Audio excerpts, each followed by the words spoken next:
Hello again, everybody. This is the 47, commemorating, remembering, trying to avoid more of the 47 men a week that end their lives due to state-sponsored persecution by people as upstanding in our community. That's tongue-in-cheek and a rather diabolically sick joke. Our Premier here in South Australia, now he's an upstanding kind of guy.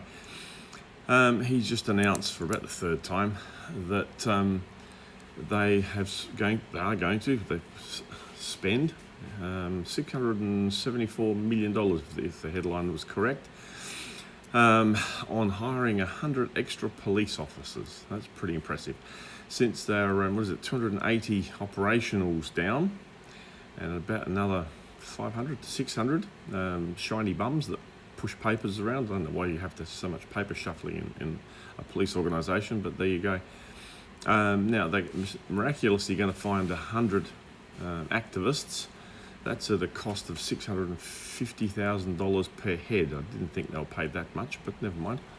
Now this is going to be, I'm guessing, and please correct me, Peter, I hate to misrepresent you, you're such an upstanding kind of guy. This is the coercive control cops, I think, like a Keystone cop force. You've seen the, if you're old enough, you've seen those little skits. Coercive control. Now, let me have a stab in the dark here.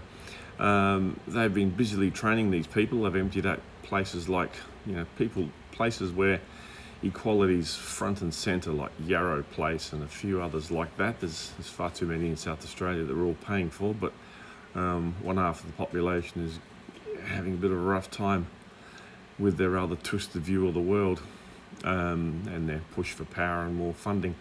But anyway, back to our mate Pete.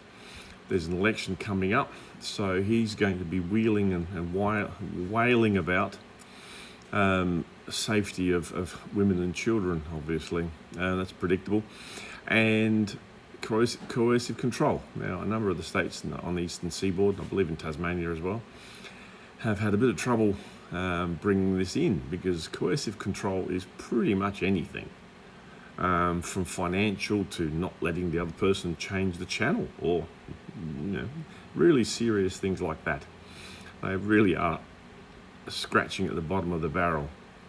Now, yes, there is fairly diabolical stuff, and if anybody wants to hear, I can give them some real life examples of stuff that I'm very well aware of, mine and other people's as well.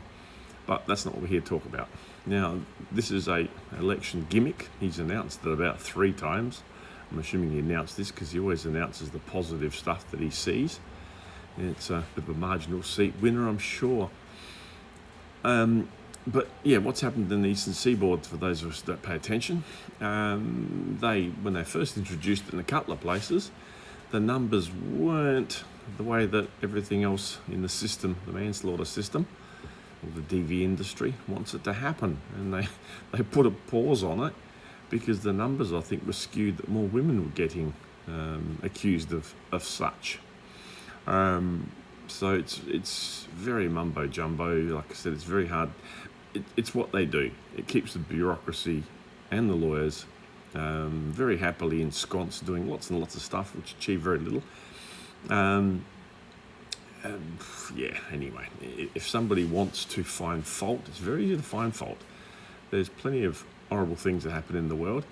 But, and to be fair, look, what's 674 stolen taxpayers' dollars to a bloke that's spending 16 billion, I've been told, to dig a big hole under Adelaide? There's some wisdom right there. But he's already given away $1.5 billion, hasn't he, to his Indian mate? I'm sure there might have been some kickback involved with that. And the hydrogen thing, I'm still waiting for some hydrogen, but don't hold your breath, people. But anyway, well done, Pete. $650,000 per head. They can't get ordinary police recruited because of the toxic work environment, and basically that they're political hamsters or muppets.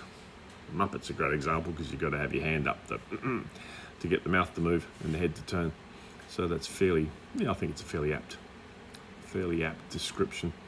So they're going to find 100 police officers when they've been struggling to replace the ones that are running out the door. I think you've got more serious problems.